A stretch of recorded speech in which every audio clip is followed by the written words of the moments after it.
Oh, hello there, welcome to my channel. I'm Georgina, I'm the Honest Vocal Coach, I'm a psychic, and I love to crochet. Now, this tutorial today is for one of these right behind me. Let me go get it and I'll show it to you. It is a snood. It's basically a huge circle that you then twist and put on your head. I'll get it and I'll show you. Now, this one I made with Hedgerow Chunky by King Cole, and it has 100% acrylic, and it's a 200-gram ball, and the colour was called Dewdrop. And I just love how it's come out. So it's a big circle. You then, I'm going to try and do this without affecting the microphone. If it does, I apologise. Twist, and then pop it over your head like so. And it's wide enough so that you can make sure that you're sort of covered at the back as well. And it's absolutely gorgeous. I'm very pleased with this first prototype that I made. So in this video, the one I'm going to be making is the Enid Snood from Wednesday. And I've picked these three colours. The yarn I've got is Classic Chunky 100-gram from Emu. I think it's pronounced Emu. It could be Emu. I've never used this yarn before, so this is quite new to me. And I've got three colours, which are 167, 151 and 154. Three different pinks. Now with that one, I used just one yarn colour and it was just a continuous flow to make it. But this one, I'm going to be changing the yarn as I go. So in this tutorial, you are going to need obviously some yarn, preferably chunky, but you can make it with DK, but it's going to take you a lot longer to make. You will need a matching crochet hook to go with it. And I'm going to be using a 6.5. Now, the yarn recommends 6, but I like that slightly bigger, squishier feel, so I'm going for the 6.5. You're also going to need some scissors and a yarn needle. So, with this tutorial, we're going to do a total of 17 rows. The first row is a chain, our foundation chain, and then we're going to build up the different pink colours as we go along. There will be 4 light pink, 3 medium pink, 2 dark pink, back to the medium for 3, and back to the light for 4. I will pop a little diagram up on the screen so you can see how this is going to work up. So we're going to start off by creating our starting a slip knot, and then we are going to chain 180. So now you've done your chain of 180. We're going to make sure that it is not twisted before we join this together into a circle. So gently work your way along to make sure that your chain is not twisted. And we're going to do a slip stitch to join.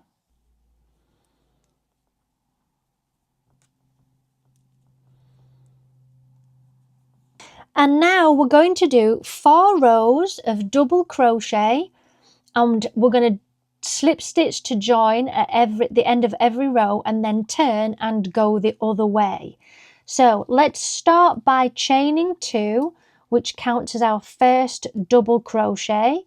And then we are going to work our way along the chain, adding a double crochet into every single one. So yarn over, through the first chain, pull it up, through 2, and through 2. Now for neatness, I like to go through this part of the stitch.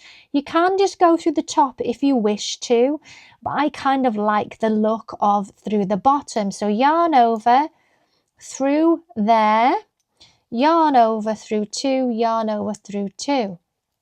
And then you're going to work all your way around, and we then slip stitch to join, 2 double crochets and twist the other way. So I'm going to do my first row and then I'll come back at the end of the row on how to join and turn your work.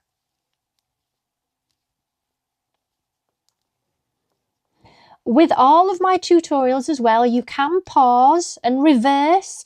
There are settings underneath the videos so you can change the speed and pause and things like that in case you miss anything.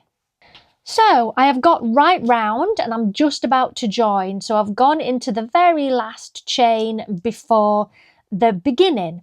So to slip stitch to join, you're just going to use this first couple of chains that we added, which counted as a double crochet. You're going to put your hook through, grab your yarn, pull it back through both, and that slip stitches it together. We now chain 2, twist, and we go back the other way. Now the way I like this to look is a nice sort of ribbed stretchy effect. So you're going to yarn over and go through the top of the double crochet. So you can see here that you've got a V shape at the very top of the stitch, and we're going to go through there, grab your yarn through 2, through 2, and that's where you're going to place it. So yarn over through the top, so you've got the V shape, pull your yarn through 2, through 2, and you're going to make your way all the way around. Now this is going to tighten a little bit when you do it there, but when you're finished you can give it all a good stretch and you'll find that it pulls out quite nicely. I always suggest washing your work as well afterwards, or steaming it, just so that the yarn can relax. So I'm going to continue round on my second row, and once you get to the end of your 4th row, we're going to stop, we'll meet back up again, and we're going to change colours. So I'm on row 2, I'm going to do 2 more rows after this, so that's 4 rows. I'll meet back up with you then, and we're going to change colours. So I have finished my 4 rows in the pale pink. I am now going to cut the pink yarn. I have actually already done my slip stitch to join. I'm going to cut the pink yarn and pull it through, and then I'm going to join the next pink. So I have slip knotted my yarn onto my crochet hook here. I've pushed it through the top of the double crochet, and I'm just going to tighten it up. I'm going to do 2 chains and then change direction.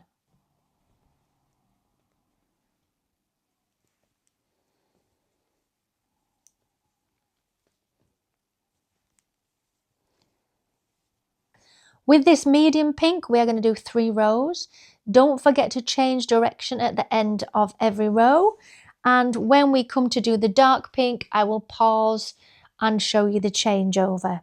So you have 4 pale pink, 3 medium pink, 2 of the darkest pink. That is, of course, if you're changing colours, but you could just use the same colour for the entire of your snood. Okay, so I am just completing the medium pink. We've got 4 pale pink and 3 rows of the medium pink. So I've just got 1 more left to do before I then slip stitch this together like that. Oops, let's do that again. Just get my scissors.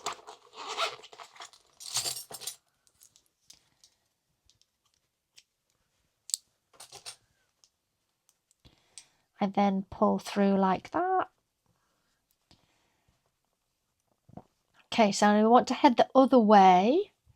So we're going to flip and get the final colour. The colour I am using, my final pink, is called Coral. And the colour number is 167 and it's Emu or Emu, not really sure. Now, like I said at the beginning of this video, I've never used this yarn before until today. So I'm quite enjoying it, but I would say it's not the softest on my hook. It does have a little bit of resistance. So I have found that it aches my hand just a little bit. So taking breaks, I think, is a good idea.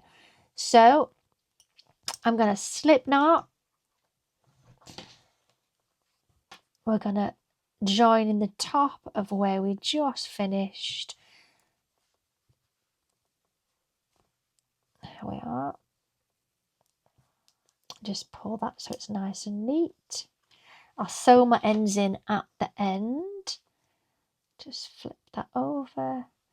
So 2 chains to start, and then as before we continue our way round in double crochets, yarn over through the top of your previous double crochet, through 2, through 2.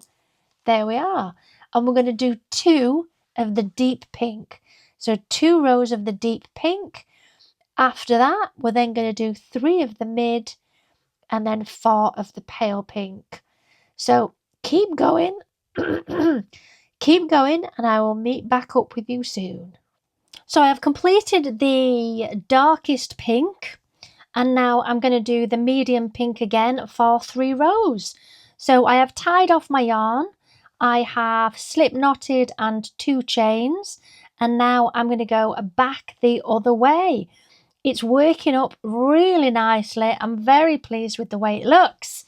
So I'm going to keep going. I'm going to do 3 rows with this colour, and then after that it will be the pale pink again, this one, to do 4 on the end. So I will be back with you when I have finished the medium pink and the pale pink and show you how we finish it off. Right, so I am excited to say I have completed the snood now. I have done all the rows, and now it's time to make some tassels, which ultimately makes it more of an Enid Snood than before, or it would just be a plain snood. So this is the yarn that I have left. I have those 3 colours that we have been using. Underneath, I have a book, and this is what I'm going to use for the tassels. Now, the idea of this is you're going to wrap these colours round this book as much as possible to make the tassels.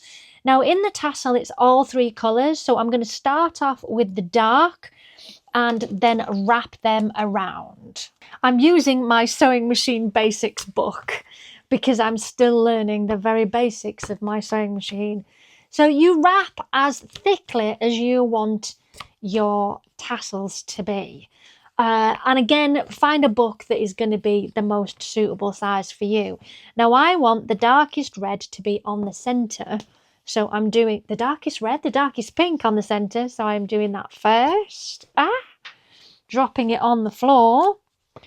And we're making 2 tassels. So what I would suggest is do 2 on the same book, like that. So you've got 2. Or you could split them if you wanted to, once you've done all of your tasseling. Oh, bit hard going on the hands. Especially as this is a long book, a big book, and I want a decent length of tassel. Okay, so we've got the dark pink, scissors. We're now going to go for the middle pink, of which I don't have very much left. So I'm going to use all of this up. Right, so I've got 2 colours. I'm going to finish off with the pale pink. So I'm now going to cut the ends along the side of the book. It doesn't matter if they're not exactly the same length. We're going to fix that in a minute.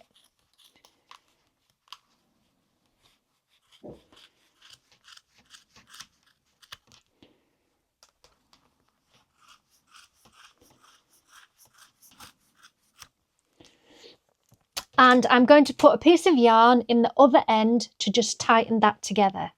And I'll be using these 2 pieces of yarn to sew it on with. So I'm going to thread this through there. Thread this through there. Oh, missed one.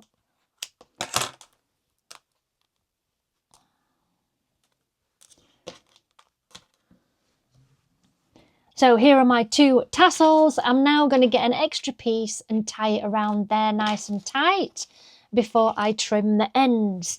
But I'm also going to tie these tight as well. So that's that one.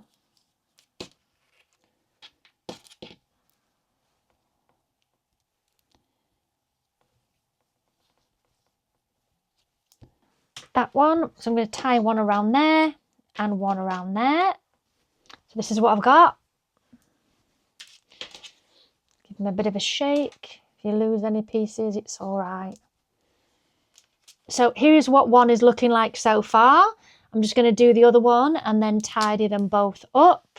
Okay, so I've got my 2 tassels. Now I need to trim the ends. So I'm going to lay them flat and trim the ends. I don't want perfection from mine. I want them to have a nice rustic kind of look to them. I'm just going to do the other one.